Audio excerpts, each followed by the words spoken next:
അപ്പം അത് കഴിഞ്ഞിട്ട് ഈ 100 പേരിൽ പോലത്തെ ആൾക്കാരെ കണ്ടുപിടിക്കാനായിട്ട് ഇച്ചിരി പാടാ. നമുക്കറിയത്തില്ല ഇമെയിൽ ചെയ്താണോ, ആഡ്സ് റൺ ചെയ്താണോ, ഫേസ്ബുക്ക് ആഡോ ഗൂഗിൾ ആഡോ വല്ലതും ചെയ്തിട്ടായിരിക്കും എന്നുള്ളത്. അപ്പൊ അത് നമ്മൾ കുറച്ച് എക്സ്പെരിമെന്റ് ചെയ്ത് ഒരെണ്ണം കണ്ടുപിടിക്കണം. ഒരെണ്ണം കണ്ടുപിടിച്ചിട്ട് പിന്നെ അത് മാത്രം നല്ലതായിട്ട് ചെയ്യണം. ഒരു 1 മില്യൺ റവന്യൂ ഒക്കെ എത്തുന്നവരെ. മേ ബി 500K, ഇപ്പൊ ഇന്ത്യയിലാണെങ്കിൽ 500K റവന്യൂ അതിന്റെ മാക്സിമത്തിൽ എത്തിക്കുക.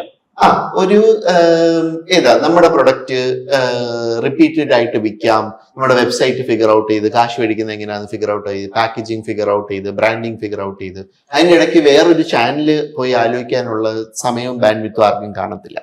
അപ്പം ഇത് ഒരെണ്ണം ഫിഗർ ഔട്ട് ചെയ്ത് അത് ഓടിക്കൊണ്ടിരിക്കുന്ന സമയത്ത് വേണം you have to put all these other pieces in place. മനസ്സിലായി? അപ്പം ഇത് ബാക്കി കാര്യങ്ങളൊക്കെ ഭയങ്കര പാടാണ്. അപ്പൊ അതിന്റെ ഇടയ്ക്ക് പോയിട്ട് ഇതിലൊക്കെ ആലോചിക്കുമ്പോൾ എന്ത് പറ്റും, ഇതും നല്ലതായിട്ട് ചെയ്യാൻ പറ്റും.